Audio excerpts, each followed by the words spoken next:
Petite vidéo pour vous montrer dans ma cuisine comment je m'organise avec les aliments. J'achète pas mal en vrac dans les boutiques bio, ou si j'achète en sachet, ce qui arrive quand même, je remets dans les bocaux. Alors je vous montre rapidement. Voilà, alors quand on arrive dans ma cuisine, il y a le meuble, hop hop hop, et ça se présente comme ça. C'est des bocaux que j'ai récupérés pour la plupart. J'arrive à me caler là, oui. Pour la plupart en braderie, donc bien lavé, etc. Après, il y a aussi des pots où il y a eu de la tartinade dedans, de la confiture, là c'était de la crème fraîche, donc voilà, de la récup. Qu'est-ce que j'ai dedans? Là, il y a par exemple de la levure maltée. J'utilisais beaucoup à une époque, ça fait un moment que j'ai pas. Parce que c'est d'éviter le gluten maintenant, c'est malin, mais je me retrouve avec ça. Quand je. Ça remplaçait notamment le fromage au-dessus des gratins, ça a donné un petit goût noisette dans les salades, c'est sympa. Ça, c'est de la poudre d'amande, du riz. C'est du riz pré-cuit, un peu soufflé, très rapide à faire. De la polenta, maïs, citron, graines de chia. De la polenta classique.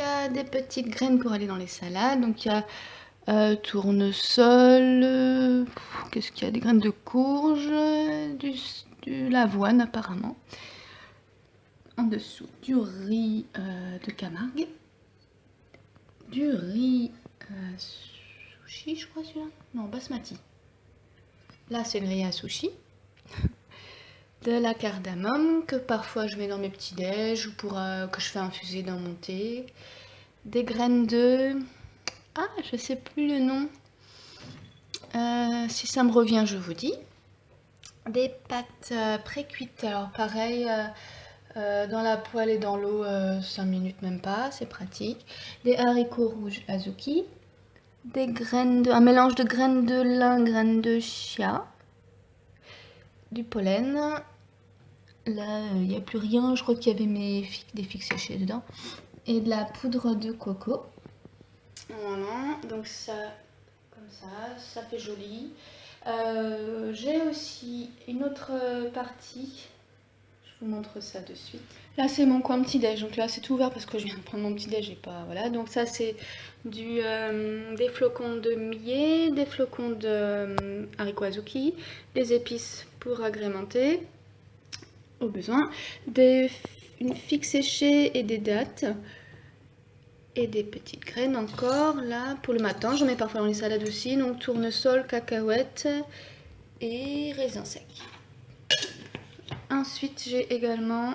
Mais là, je crois qu'il y a, y a plus grand-chose. Donc je crois que je pourrais le mettre de l'autre côté. Voilà, c'est mes épices en vrac. Et là, il reste un bocal de... Ce sont des fèves. Oui, des fèves sèches. Alors, pourquoi mettre en bocal? Pour deux raisons. Parce que le plastique, le contenant des produits alimentaires, le plastique, souvent il y a un transfert de molécules qui se fait, donc c'est pas l'idéal. Et d'un autre côté, moi je trouve ça vraiment très pratique d'avoir tout sous la main, mais aussi tout sous les yeux, c'est-à-dire que quand j'arrive le soir en rentrant du boulot, que je sais pas quoi cuisiner, voilà, d'un coup d'œil je me dis oh allez, du riz, de la polenta, etc. J'ai vraiment tout sous les yeux, c'est vraiment pratique et c'est un gain de temps. Voilà. Je pense que c'est une habitude que...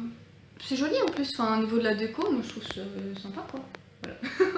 Bon, j'espère que ça vous donnera envie de passer au vrac et au contenant en verre. Je vous souhaite une bonne journée, à plus!